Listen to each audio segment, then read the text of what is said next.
अस्सलाम वालेकुम दोस्तों, की हाल चाल है जी। उम्मीद करने कि जिथे जिथे भी मेरे पंजाबी वीर सानू सुनने वाले वेखण वाले रहिंदे ने, अल्लाह पाक दे फजल करम नाल ठीक होणगे।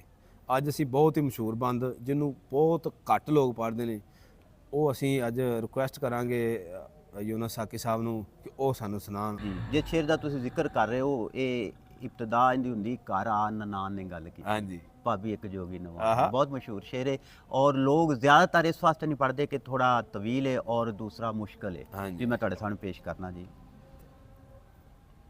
रांझा जोगी बन के हीर नूं हासिल करने वास्ते जिस वक्त पिंड आंदा है, हीर दे सहुरिਆਂ ते हाँ जी। आंदा है ते कुड़ियां ਉਹਨੂੰ ਵੇਖ ਕੇ हैरान रह ਜਾਂਦੀਆਂ कि एडा खूबसूरत नौजवान किस तरह मंगण वास्ते फकीर बन गया।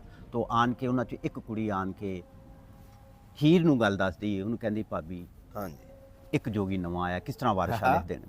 ਘਰ ਆ ਨਨਾਨ ਨੇ ਗੱਲ ਕੀਤੀ, ਭਾਬੀ ਇੱਕ ਜੋਗੀ ਨਵਾਂ ਆਇਆ ਈ। वाह जी वाह। ਭਾਬੀ ਇੱਕ ਜੋਗੀ ਨਵਾਂ ਨਵਾਂ ਆਇਆ ਆਇਆ ਨੀ, ਕੰਨੀ ਉਸ ਦੇ ਦਰਸ਼ਨੀ ਮੁੰਦਰਾਂ ਨੀ, ਗੱਲ ਹੈਂਕਲਾ ਅਜਬ अजब ਸੁਹਾਇਆ। सोया ਦਰਸ਼ਨੀ ਮੁੰਦਰਾਂ ਉਹਨਾਂ ਮੁੰਦਰਾਂ ਨੂੰ ਕਹਿੰਦੀਆਂ ਜਿਹੜੀਆਂ ਬੜੀਆਂ ਸੋਹਣੀਆਂ ਤੇ ਦੇਖਣ ਦੇ ਕਾਬਲ देखने के काबल दर्शन होंदा जी, एक चीज़ नूं वेखना दर्शन। ਹੈਂਕਲਾ ਹੈਂਕਲਾ ਗੱਲ ਦੇ ਵਿੱਚ ਇੱਕ ਮਨਕਾ ਮਾਲਾ ਟਾਈਪ ਦੀ ਇੱਕ ਮਾਲਾ ਹੁੰਦੀ ਹੈ, ਲੇਕਿਨ ਇਹਦਾ ਫਰਕ ਇਹ ਹੁੰਦਾ ਹੈ ਕਿ ਇਹਦੇ ਜਿਹੜੇ ਦਾਣੇ ਨੇ ਨਾ ਮੋٹے ਮੋٹے ਹੁੰਦੇ ਨੇ। ਹਾਂਜੀ। ਅਕਸਰ ਤੁਸੀਂ ਦੇਖਿਆ ਕਿ ਜੋਗੀਆਂ ਤੇ ਬਾਬਿਆਂ ਨੇ ਲੰਮਾ ਮੋਟੇ ਇੱਥੇ ਪਾਇਆ ਮਣਕਿਆਂ ਵਾਲੇ ਹੁੰਦਾ, ਪਾਏ ਹਾਂ ਹੁੰਦੇ। ਉਹਨੂੰ ਹੈਂਕਲਾ ਕਹਿੰਦੇ। हाँ जी। ਫਿਰੇ ਢੂੰਡਦਾ ਵਿੱਚ ਹਵੇਲੀਆਂ ਦੇ, ਕੋਈ ਉਸ ਨੇ ਲਾਲ ਗਵਾਇਆ ਨਹੀਂ। ओए वाह। ਨਾਲੇ ਗਾਉਂਦਾ ਤੇ ਨਾਲੇ ਰੋਂਦਾ ਨਹੀਂ, ਵੱਡਾ ਉਸ ਨੇ ਰੰਗ ਮਚਾਇਆ। रंग मचाया। ਨਾਲੇ ਗਾਉਂਦਾ ਫਿਰਦਾ ਹੈ, ਨਾਲੇ ਰੋਂਦਾ ਫਿਰਦਾ ਹੈ। ਉਹਨੇ ਤੇ ਰੰਗ ਮਚਾ ਛੱਡਿਆ ਪੂਰੇ ਪਿੰਡ ਦੇ ਵਿੱਚ। ਤੂੰ ਤੋਂ ਹੱਦ ਤੋਂ ਸੋਹਣਾ ਹੈ।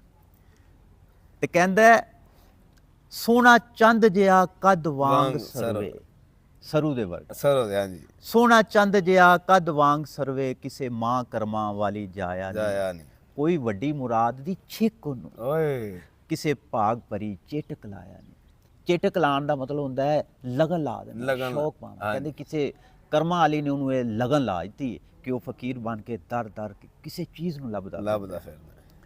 ਹੀਰੇ ਕਿਸੇ ਰਜਵੰਸ਼ ਦਾ ਉਹ ਪੁੱਤਰ, ओ ਰੂਪ ਤੁਧ ਥੀ ਧੂੜ ਸਵਾਇਆ ਨਹੀਂ। हाय चोट मार दी। ਹਾਏ ਹਾਏ ਹਾਏ। ਰਜਵੰਸ਼ ਕਹਿੰਦੇ ਨੇ ਰਾਜੇ ਦੇ ਪੁੱਤਰ ਨੂੰ। हां ਕਹਿੰਦੀ ਹੀਰੇ ਉਹ ਤੇ ਕੋਈ ਰਾਜੇ ਦਾ ਪੁੱਤਰ ਸ਼ਹਜ਼ਾਦਾ ਲੱਗਦਾ ਹੈ ਤੇ ਰੂਪ ਤੁਧ ਥੀ ਧੂੜ ਸਵਾਇਆ ਨਹੀਂ। तेरे नाल भी दोना ਉਹ ਤੇਰੇ ਨਾਲ ਦੂਣਾ ਸੋਹਣਾ ਹੈ। ਹਾਏ ਹਾਏ। ਤੇ ਵਿੱਚ ਤ੍ਰਿੰਜਣਾ ਗਾਉਂਦਾ ਫਿਰੇ ਪਾਉਂਦਾ, ਅੰਤ ਉਸ ਦਾ ਕਿਸੇ ਨੇ ਪਾਇਆ ਨਹੀਂ। ਉਹਦਾ ਅੰਤ ਕਿਸੇ ਨੇ ਵੀ ਨਹੀਂ ਪਾਇਆ, ਉਹਦਾ ਭੇਤ ਨਹੀਂ ਲੱਭਦਾ ਪਿਆ ਤੇ ਤ੍ਰਿੰਜਣਾ ਦੇ ਵਿੱਚ ਲਗਾ ਫਿਰਦਾ ਹੈ, ਝਾਤੀਆਂ ਮਾਰਦਾ। ਅੱਛਾ ਤ੍ਰਿੰਜਣ ਦਾ ਪਤਾ ਹੈ ਤੁਹਾਨੂੰ? ਆ ਤ੍ਰਿੰਜਨ ਜਿੱਥੇ ਸਹੇਲੀਆਂ ਇਕੱਠੀਆਂ ਹੋ ਕੇ ਤੇ ਜਾ ਕੇ ਤੇ ਹਾਂ, ਖੇਡਦੀਆਂ ਸੂਤ ਕੱਤਦੀਆਂ ਨੇ, ਹਾਂਜੀ। ਚਰਖੇ ਚਲਾਉਂਦੀਆਂ ਨੇ ਤੇ ਉੱਥੇ ਬੈਠ ਕੇ ਸੂਤ ਕੱਟਦੀਆਂ ਔਰ ਉਹ ਸੂਤ ਵੇਚ ਕੇ ਉਹ ਆਪਣਾ ਦਾਜ ਬਣਾ ਦਿੰਦੀਆਂ। ਇਸ ਵਾਸਤੇ ਤ੍ਰਿੰਜਣ ਨੂੰ ਬੜੀ ਜਿਹੜੀ ਹੈ ਨਾ ਅਹਿਮੀਅਤ ਹਾਸਲ ਹੈ ਪੰਜਾਬ ਦੇ ਵਿੱਚ। ਨੀਵੀਂ ਨਜ਼ਰ ਫਿਰਦਾ ਵਿੱਚ ਖੇੜਿਆਂ ਦੇ, ਮੱਥੇ ਚਮਕਦਾ ਰੂਪ ਸਵਾਇਆ ਵਾਹ ਨਹੀਂ। ਵਾਹ ਜੀ। ਗੱਲ ਸੇਲੀਆਂ ਤੇ ਮਹਿਰਾਬ ਮੱਥੇ, ਹਾਂ ਬਾਣਾ ਫਕਰ ਦਾ ਖੂਬ ਖੂਬ ਸੋਇਆ ਨਹੀਂ। ਕਹਿੰਦੀ ਹੈ ਕਿ ਹੀਰੇ ਇਹ ਭਾਬੀ ਉਹਦੇ ਮੱਥੇ ਤੇ ਮਹਿਰਾਬ ਬਣਿਆ ਹੋਇਆ ਹੈ। ਹਾਂ ਗਲ ਚ ਉਹਨੇ ਸੇਲੀਆਂ ਪਾਈਆਂ। ਸੇਲੀਆਂ ਕਹਿੰਦੇ ਨੇ ਫਕੀਰ ਦੀਆਂ ਹੁੰਦੀਆਂ ਨੇ ਰੱਸੀਆਂ, ਜਿਹੜੀਆਂ ਲੰਮੀਆਂ ਲੰਮੀਆਂ ਰੱਸੀਆਂ ਉਹਨੇ ਸਫੇਦ ਜਾਂ ਬਰਾਊਨ ਰੰਗ ਦੀਆਂ ਪਾਈਆਂ ਹੁੰਦੀਆਂ ਨਾ, ਉਹਨੂੰ ਸੇਲੀਆਂ ਕਹਿੰਦੇ ਨੇ। ਤੇ ਜਿਹੜਾ ਉਹਨੇ ਬਾਣਾ ਫਕੀਰੀ ਦਾ ਪਾਇਆ ਹੋਇਆ ਨਾ, ਉਹਦੇ ਤੇ ਬੜਾ ਹੀ ਜੱਚਦਾ। ਓਏ ਤੇ ਦਰਦ ਨਾਲ ਪੁਕਾਰਦਾ ਮੇਲ ਸਾਈਆਂ, ਓਏ ਜਾਨੀ ਯਾਰ ਕੋਈ ਉਸ ਵੰਜਾਇਆ ਨਹੀਂ। ਹਾਂ ਦਰਦ ਨਾਲ, ਬੜੇ ਦਰਦ ਨਾਲ ਰੋਂਦਾ ਹੈ ਤੇ ਐਵੇਂ ਲੱਗਦਾ ਜਿਵੇਂ ਉਹਨੇ ਕੋਈ ਆਪਣਾ ਜਾਨੀ ਜਾਨ ਗਵਾਵੇ। ਹਾਏ ਹਾਏ ਹਾਏ ਹਾਏ। ਇਬਰਾਹੀਮ ਅਦਹਮ ਜਿਉਂ ਜੋਗ ਅੰਦਰ, ਕੁੱਲ ਮਾਲ ਤੇ ਮੁਲਕ ਲੁਟਾਇਆ। ਹਾਂ ਇੰਜ ਹੀ ਲੱਗਦਾ ਹੈ ਕਿ ਜਿਵੇਂ ਇਬਰਾਹੀਮ ਬਿਨ ਅਦਹਮ ਹਾਂ ਜੋਗੀ ਬਣ ਕੇ ਆ ਗਿਆ, ਹਾਂ। ਵੀ ਉਹ ਐਡਾ ਉਹਨੇ ਸੋਹਣਾ ਆਪਣੀ ਸਲਤਨਤ ਛੱਡ ਦਿੱਤੀ ਸੀ ਬਾਦਸ਼ਾਹ ਉਸ ਸੀ। ਹਾਂ ਬਿਲਕੁਲ। ਹਸਨ ਬਸਰੀ ਜਿਉਂ ਆਣ ਕੇ ਇਸ਼ਕ ਅੰਦਰ, ਤਨ ਖਾਕ ਦੇ ਵਿੱਚ ਰਲਾਇਆ ਨਹੀਂ। ਲੋਭੀ ਦਿਸਦਾ ਏ ਕਿਸੇ ਚੀਜ਼ ਦਾ ਨਹੀਂ, ਸਾਂਗ ਜੋਗੀਆਂ ਦਾ ਬਣਾਇਆ।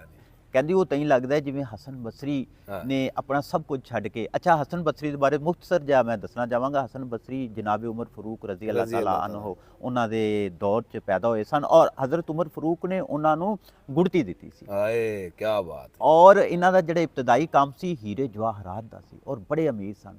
ਲੇਕਿਨ ਜਦੋਂ ਅਲਾਈ ਦਾ ਇਸ਼ਕ ਵਰਦ ਹੋਇਆ, ਗੁੜਤੀ ਲੱਗੀ ਸੀ ਨਾ, ਪੁੱਠ ਲੱਗੀ ਹੋਈ ਸੀ। ਜਦੋਂ ਉਹ ਸੋਹਣੇ ਅਲਾਈ ਦਾ ਇਸ਼ਕ ਵਰਦ ਹੋਇਆ ਤੇ ਸਭ ਕੁਝ ਛੱਡ ਕੇ ਤੇ ਫਿਰ ਇਬਾਦਤ ਹੀ ਕਰਦੇ ਰਹੇ ਔਰ ਇਸ਼ਕ ਹਕੀਕੀ ਵਿੱਚ ਮਗਰ ਰਿਹਾ ਔਰ ਸਾਰੀ ਉਮਰ ਫਿਰ ਫਕੀਰਾਨਾ ਜ਼ਿੰਦਗੀ। ਲੋਭੀ ਦਿਸਦਾ ਏ ਕਿਸੇ ਚੀਜ਼ ਦਾ ਨਹੀਂ, ਸਾਂਗ ਜੋਗੀਆਂ ਦਾ ਬਣਾਇਆ ਨਹੀਂ। ਕਹਿੰਦੀ ਲੱਗਦਾ ਹੈ ਕਿਸੇ ਚੀਜ਼ ਦਾ ਉਹ ਲੋਭੀ ਲਾਲਚੀ ਕੋਈ ਲਾਲਚੀ, ਚੀਜ਼ ਚਾਹੁੰਦਾ ਹੈ, ਤਾਂ ਹੀ ਤਾਂ ਇਹ ਜੋਗੀ ਬਣ ਕੇ ਲਗਾ ਫਿਰਦਾ, ਨਹੀਂ ਤੇ ਏਡਾ ਸੋਹਣਾ ਸ਼ਹਿਜ਼ਾਦੇ ਨੂੰ ਜੋਗੀ ਬਣਨ ਦੀ ਕੀ ਲੋੜ ਹੈ। ਮਿਰਜ਼ੇ ਸਾਹਿਬਾਂ ਨੇ ਵੇਖੋ ਇਸ਼ਕ ਪਿੱਛੇ ਤਨ ਖਾਕ ਦੇ ਵਿੱਚ ਰਲਾਇਆ ਨਹੀਂ, ਹਜ਼ਰਤ ਯੂਸਫ ਜ਼ੁਲੈਖਾ ਦੇ ਇਸ਼ਕ ਕਾਰਨ 12 ਬਰਸ ਵਿੱਚ ਕੈਦ ਕਰਾਇਆ ਨਹੀਂ, ਤੇ ਕਾਮ ਰੂਪ ਤੇ ਦੂਸਰੀ ਕਾਮ ਲਤਾ ਨਿਉ ਲਾ ਕੇ ਨਫਾ ਕੀ ਪਾਇਆ ਨਹੀਂ, ਐਸ ਇਸ਼ਕ ਪਿੱਛੇ ਕੀਮਾ ਕਰਨ ਕੀਮਾ ਰੋਡਾ ਵੱਢ ਕੇ ਨਦੀ ਰੋੜਾਇਆ। ਹਾਂ ਬੜੇ ਮਸ਼ਹੂਰ ਨੇ ਕੀਮਾ, ਹਾਂਜੀ ਮਲਕੀ ਕੀਮਾ, ਮਲਕੀ ਕੀਮਾ ਬਹੁਤ ਮਸ਼ਹੂਰ ਸ਼ਾਇਰ ਆਸ਼ਿਕ ਸਨ। ਇੱਕ ਕਿੱਸਾ ਮਲਕੀ ਕੀਮਾ। ਹਾਂ ਔਰ ਰੋਡਾ ਜਿਹੜਾ ਹੈ ਨਾ ਇਹ ਜਲਾਲੀ ਦਾ ਆਸ਼ਿਕ ਸੀ, ਇਹ ਵੀ ਬੜੀ ਮਸ਼ਹੂਰ ਫੋਕ ਦਾਸਤਾਨ ਹੈ। ਔਰ ਰੋਡੇ ਨੂੰ ਵੱਢ ਕੇ ਨਦੀ ਦੇ ਵਿੱਚ ਰੋੜ ਦਿੱਤਾ ਸੀ ਉਹਨਾਂ ਦੇ, ਤੇ ਉਹ ਕਹਿੰਦੀ ਕਿ ਇਸ ਤਰ੍ਹਾਂ ਲੱਗਦਾ ਜਿਵੇਂ ਉਹਨਾਂ ਦੇ ਆਸ਼ਿਕਾਂ ਤੋਂ ਵੀ ਵੱਧ ਕੋਈ ਆਸ਼ਿਕ ਆ ਗਿਆ। ਕੀ ਬਾਤ ਹੈ, ਸਾਰੇ ਆਸ਼ਿਕਾਂ ਨੂੰ ਮਾਤ ਦੇ ਦਿੱਤੀ। ਗੁਰੂ ਨਾਥ ਦਾ ਉਸ ਨੇ ਨਾਮ ਲੈ ਕੇ ਪਿੰਡ ਵੜਦਿਆਂ ਨਾਦ ਵਜਾਇਆ ਨਹੀਂ। ਨਾਦ ਜਿਹੜਾ ਸਿੰਘ ਹੁੰਦਾ ਹੈ ਨਾ ਇਹਨਾਂ ਕੋਲ, ਸਿੰਘ ਉਹਦੇ ਵਿੱਚ ਬੋਲਦੇ ਨੇ, ਉਹਨੂੰ ਨਾਦ ਕਹਿੰਦੇ। ਰੱਬ ਦਾ ਨਾਮ ਲੈ ਕੇ ਉਹਨੇ ਆਪਦੇ ਉਹਦੇ ਵਿੱਚ ਫੂਕ ਮਾਰੀ ਆ। ਜਤੀ ਸਤੀ ਜਵਾਨ ਹੈ ਕਾਨ ਸੂਰਤ, ਹਾਂਜੀ ਗੋਪੀ ਚੰਦ ਜਿਉ ਜੋਗ ਲਿਆਇਆ ਨਹੀਂ। ਕਹਿੰਦੀ ਨਹੀਂ ਉਹ ਇੰਜ ਲੱਗਦਾ ਹੈ ਜਿਵੇਂ ਗੋਪੀ ਚੰਦ ਜੋਗ ਲੈ ਕੇ ਆ ਗਿਆ। ਅੱਛਾ ਗੋਪੀ ਚੰਦ ਜਿਹੜਾ ਹੈ ਨਾ ਇਹ ਇੱਕ ਬਾਦਸ਼ਾਹ ਸੀ, ਔਰ ਇਹਦੇ ਮਾਮੇ ਦਾ ਨਾਂ ਸੀ ਭਰਤਰੀ। ਹਾਂ ਔਰ ਇਹ ਉਹਦਾ ਭਾਂਜਾ ਸੀ, ਔਰ ਮਾਮਾ ਵੀ ਫਕੀਰ ਬਣ ਗਿਆ ਸੀ, ਤੇ ਮਾਮੇ ਵੱਲੇ ਵੇਖ ਕੇ ਮਾਂ ਦੇ ਕਹਿਣ ਤੇ ਇਹ ਜਿਹੜਾ ਗੋਪੀ ਚੰਦ ਇਹ ਵੀ ਫਕੀਰ ਬਣ ਗਿਆ ਸੀ। ਜਤੀ ਸਤੀ ਵੀ ਕਹਿੰਦੀ ਉਹ ਲੱਗਦਾ ਵੀ ਜਤੀ ਸਤੀ। ਜਤੀ ਸਤੀ ਉਸ ਆਦਮੀ ਨੂੰ ਕਹਿੰਦੇ ਨੇ ਕਿ ਜਿਹੜਾ तमाम ਦੁਨੀਆ ਦੀ ਖਾਹਿਸ਼ਾਤ ਤੋਂ, ਔਰਤ ਦੀ ਵੀ ਖਾਹਿਸ਼ਾਤ ਤੋਂ ਦੂਰ ਹੋ ਜਾਂਦਾ, ਦੂਰ ਕਰਦੇ ਤਰਕ ਕਰਦੇ ਵੇ ਉਹਨੂੰ ਜਤੀ ਸਤੀ ਕਹਿੰਦੇ। ਸੱਸੀ ਵੇਖ ਜਵਾਨ ਕੇ ਇਸ਼ਕ ਅੰਦਰ ਲਾਲਚ ਨੀਂਦ ਦੀ ਯਾਰ ਵੰਜਾਇਆ ਨਹੀਂ। ਕੋਈ ਆਖਦੀ ਸੀ ਰਾਜਾ ਭਰਤਰੀ ਰਾਜ ਹੁਕਮ ਤਿਆਗ ਕੇ ਆਇਆ ਨਹੀਂ। ਤਿਆਗ ਕੇ ਯਾਨੀ ਛੱਡ ਕੇ, ਜਿਵੇਂ ਕੁੱਤੇ ਮੈਂ ਕਹਤਾ ਕਿ ਰਾਜਾ ਭਰਤਰੀ ਨੇ ਵੀ ਸਭ ਕੁਝ ਛੱਡ ਦਿੱਤਾ। ਤੇ ਫਿਰੇ ਵੇਖਦਾ ਵੋਟੀਆਂ ਛੈਲ ਕੁੜੀਆਂ, ਮਨ ਕਿਸੇ ਦੇ ਨਾ ਪਰਮਾਇਆ ਨਹੀਂ। ਕਾਈ ਆਖਦੀ ਹੁਸਨ ਦਾ ਚੋਰ ਫਿਰਦਾ, ਤਾਂ ਹੀ ਇਸ ਨੇ ਕੰਨ ਪੜਵਾਇਆ। ਹਾਏ ਹਾਏ ਹਾਏ। ਕਹਿੰਦੀ ਵੋਟੀਆਂ ਛੈਲ ਕੁੜੀਆਂ ਸੋਹਣੀਆਂ ਵੇਖਦਾ, ਲੇਕਿਨ ਉਹਦੇ ਮਨ ਕੋਈ ਵੀ ਨਹੀਂ, ਮਨ ਚ ਕੋਈ ਨਹੀਂ ਪਾਉਂਦੀ, ਪਤਾ ਨਹੀਂ ਉਹ ਕੀ ਚੀਜ਼ ਲੱਭਦਾ। ਆਇਆ ਅੱਛਾ ਇਹ ਇਨਸਾਨ ਅਸ਼ਰਫੁਲ ਮਖਲੂਕਾਤ ਹੈ, ਇਸ ਦੁਨੀਆ ਤੇ ਜਿਸ ਕੰਮ ਵਾਸਤੇ ਆਇਆ ਹੈ, ਬਾਦਸ਼ਾਹ ਦੇ ਇਸ ਤਰਫ ਇਸ਼ਾਰਾ। ਕਾਈ ਝੰਗ ਸਿਆਲਾਂ ਦਾ ਆਖਦੀ ਏ ਹਾਏ, ਕਾਈ ਕਈ ਹਜ਼ਾਰਿਓਂ ਆਇਆ ਨਹੀਂ। ਹਾਂ ਕਾਈ ਦਾ ਮੈਂ ਨਾ ਵੀ ਕੋਈ ਕਹਿੰਦੀ ਹਾਂਜੀ ਕਾਈ ਨੂੰ ਹਾਂਜੀ। ਤੇ ਕਾਈ ਕਹੇ ਪ੍ਰੇਮ ਦੀ ਚਾਟ ਲੱਗੀ, ਤਾਂ ਹੀ ਇਸ ਨੇ ਸੀਸ ਮੁਨਾਇਆ ਨਹੀਂ। ਹਾਏ ਕੋਈ ਕਹਿੰਦੀ ਨਹੀਂ ਨਹੀਂ ਨਹੀਂ ਇਹਨੂੰ ਪ੍ਰੇਮ ਦੀ ਚਾਟ ਲੱਗੀ, ਇਹਨੂੰ ਕਿਸੇ ਇਸ਼ਕ ਦੀ ਆਦਤ ਪੈ ਗਈ, ਇਹ ਇਸ਼ਕ ਕਰ ਬੈਠਾ ਹੈ, ਤਾਂ ਹੀ ਇਹਨੇ ਜਿਹੜਾ ਸਾਰਾ ਸੀਸ ਮੁਨਾ ਕੇ ਆ ਗਿਆ। ਕਾਈ ਆਖਦੀ ਕਿਸੇ ਦੇ ਇਸ਼ਕ ਪਿੱਛੇ ਬੁੰਦੇ ਲਾ ਕੇ ਮੁੰਦਰਾਂ ਪਾਇਆ ਨਹੀਂ। ਬੁੰਦੇ ਹੁੰਦੇ ਨੇ ਜਿਹੜੇ ਖੂਬਸੂਰਤ ਹੁੰਦੇ ਨੇ, ਔਰ ਨੌਜਵਾਨ ਉਸ ਵਕਤ ਪਾਉਂਦੇ ਸੀ, ਜਵਾਨੀ ਦੇ ਵਿੱਚ ਹੁਣ ਵੀ ਲੋਕ ਕਈ ਪਾ ਲੈਂਦੇ ਨੇ, ਲੇਕਿਨ ਉਹ ਕਹਿੰਦੀ ਗੁੱਜਰ ਮੁੰਡੇ ਜਿਹੜੇ ਨੇ ਉਹ ਹੀ ਪਾਉਂਦੇ ਨੇ। ਉਹ ਕਹਿੰਦੀ ਇਹਨੇ ਬੁੰਦੇ ਲਾ ਕੇ ਯਾਨੀ ਖੂਬਸੂਰਤੀ ਲਾ ਕੇ ਤੇ ਫਕੀਰਾਂ ਦੀਆਂ ਮੁੰਦਰਾਂ ਪਾ ਕੇ ਆ ਗਿਆ ਹੈ। ਇਹ ਤੇ ਕੋਈ ਆਸ਼ਿਕ ਹੀ ਲੱਗਦਾ ਹੈ। ਕਹਿਣ ਤਖਤ ਹਜ਼ਾਰੇ ਦਾ ਹੈ ਜੋਗੀ ਬਾਲਨਾਥ ਤੋਂ ਜੋਗ ਲੈ ਆਇਆ। ਕੋਈ ਕਹਿੰਦੀ ਸਾਨੂੰ ਤਾਂ ਬਾਲਨਾਥ ਤੋਂ ਲੱਗਦਾ ਕੋਈ ਜੋਗੀ ਜੋਗ ਲੈ ਕੇ। ਅੱਛਾ ਹੀਰ ਨੂੰ ਰੜਕਾ ਵੀ ਰਹੀ। ਕੋਈ ਕੁਝ ਆਖੇ ਕੋਈ ਕੁਝ ਆਖੇ, ਆਸ਼ਿਕ ਇੱਕ ਨਾ ਚਿੱਤ ਤੇ ਲਾਇਆ ਨਹੀਂ। ਉਹਨਾਂ ਲੱਖ ਮਲਾਮਤਾਂ ਤੋਮਤਾਂ ਨਹੀਂ ਜਿੰਨਾ ਪਾਰ ਪ੍ਰੇਮ ਦਾ ਜਾਇਆ ਨਹੀਂ। ਹਾਏ ਹਾਏ ਕਿੱਡਾ ਉਹਨਾਂ ਕਿੰਨੀਆਂ ਹਜ਼ਾਰ ਗੱਲਾਂ ਉਹਨੂੰ ਲੋਕਾਂ ਨੇ ਕੀਤੀਆਂ, ਉਹਨੇ ਇੱਕ ਵੀ ਦਿਲ ਤੇ ਨਹੀਂ ਲਾਈ। ਇੱਕ ਵੀ ਦਿਲ ਤੇ ਨਹੀਂ। ਕੋਈ ਕੀ ਕਹਿੰਦੀ ਕੋਈ ਕੀ ਕਹਿੰਦੀ ਹੈ। ਤੇ ਫਿਰ ਵਾਰਸ਼ਾ ਲਿਖਦਾ ਨੇ ਕਿ ਜਿਨ੍ਹਾਂ ਨੇ ਇਸ਼ਕ ਦਾ ਭਾਰ ਚੁੱਕਿਆ ਨਾ, ਉਹਨਾਂ ਨੂੰ ਲੱਖ ਮਲਾਮਤਾਂ ਤੋਮਤਾਂ ਮਿਲਦੀਆਂ ਨੇ। ਹਾਏ ਹਾਏ ਹਾਏ ਥੋੜੀਆਂ ਨਬੀ ਕਰੀਮ ਸੱਲੱਲਾਹੁ ਅਲੈਹਿ ਵਸੱਲਮ ਤੋਮਤਾਂ ਉਹਨਾਂ ਤੇ ਕੀ ਇਲਜ਼ਾਮ ਲਗਾਏ ਗਏ, ਔਰ तमाम ਜਿਨ੍ਹਾਂ ਨੇ ਨੇਕ ਕੰਮ ਕੀਤੇ ਸਾਰਿਆਂ ਤੇ ਜੋ ਆ। ਕਈ ਆਖਦੀ ਏ ਤਾਂ ਨਹੀਂ ਜੋਗੀ। ਹਾਏ ਕਾਈ ਆਖਦੀ ਹੈ ਤਾਂ ਨਹੀਂ ਜੋਗੀ। ਲੈ ਗੱਲ ਹੀ ਮੁਕਾ ਦਿੱਤੀ ਉਹਨੇ ਤੇ ਆਣ ਕੇ। ਕਾਈ ਆਖਦੀ ਹੈ ਤਾਂ ਨਹੀਂ ਜੋਗੀ, ਹੀਰ ਵਾਸਤੇ ਕੰਨ ਪੜਵਾਇਆ ਨਹੀਂ। ਵਾਰਿਸ ਸ਼ਾਹ ਹੈ ਫਕਰ ਤਾਂ ਨਹੀਂ ਖਾਲੀ, ਕਿਸੇ ਕਾਰਨੇ ਦੇ ਉੱਤੇ ਆਇਆ। ਲੋ ਜੀ ਇਸ ਸ਼ੇਰ ਦੀ ਮੈਂ ਵਜ਼ਾਹਤ ਜ਼ਰੂਰ ਕਰਨਾ ਚਾਹਾਂਗਾ। ਮੈਂ ਸਾਰੀ ਗੱਲ ਸੁਣਾ ਦਿੱਤੀ ਉਹਨੇ ਹੀਰ ਨੂੰ। ਮਕਤਾ ਹੈ, ਮਕਤੇ ਦੇ ਵਿੱਚ ਵਾਰਿਸ ਸ਼ਾਹ ਨੇ ਜਾਨ ਕੱਢ ਕੇ ਨਿਚੋੜ ਕੱਢ ਕੇ ਰੱਖਤਾ। ਕਹਿੰਦੀ ਏ ਕੋਈ ਕਹਿੰਦੀ ਏ ਇਹ ਜੋਗੀ ਨਹੀਂ ਗਾ, ਇਹ ਹੀਰ ਵਾਸਤੇ ਆਇਆ ਹੈ।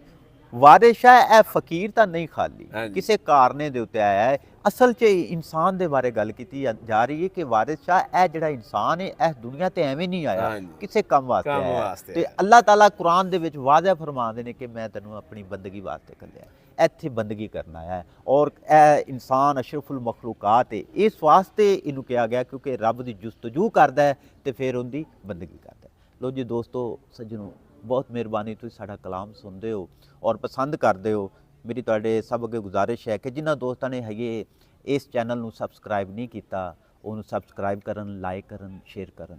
ਬਹੁਤ ਸ਼ੁਕਰੀਆ ਜੀ। ਅਸੀਂ ਉਮੀਦ ਕਰਨੇ ਆ ਜੀ ਇਹ ਜਿਹੜਾ ਅਸੀਂ ਕੰਟੈਂਟ ਤੁਹਾਡੇ ਪੇਸ਼ ਕਰ ਰਹੇ ਆ ਇਹ ਅਲਹਮਦੁਲਿਲਾ ਅਜੇ ਤੱਕ ਕਿਸੇ ਚੈਨਲ ਨੇ ਅਪਲੋਡ ਨਹੀਂ ਕੀਤਾ ਹੋਇਆ। ਅਸੀਂ ਪੂਰੀ ਡਿਟੇਲ ਨਾਲ ਉਹਦਾ ਲਫ਼ਜ਼ੀ ਤਰਜਮਾ, ਕੁਛ ਉਹਦੇ ਹਕਾਇਕ ਅਗਲੇ ਪਿਛਲੇ ਤੁਹਾਡੀ ਨਜ਼ਰ ਕਰੀ ਦੇ, ਤੇ ਜੇ ਕੋਈ ਸਾਡੇ ਕੋਲ ਗਲਤੀ ਕੁਤਾਈ ਹੋਵੇ ਤੇ ਜ਼ਰੂਰ ਸਾਨੂੰ ਆਗਾਹ ਕਰਿਆ ਜੀ। ਬਹੁਤ ਸ਼ੁਕਰੀਆ ਜੀ। ਮੈਂ ਰਸਗਰ ਅਲੀ ਤੇ ਯੂਨਸ ਸਾਕੀ ਸਾਹਿਬ ਨੂੰ ਇਜਾਜ਼ਤ ਦਿਓ। ਲੋ ਜੀ, ਇੱਕ ਕਲਾਮ ਹੋਰ ਅੱਲਾ ਪੜ੍ਹ ਹਾਫਿਜ਼। ਲਈਏ ਜ਼ਰਾ।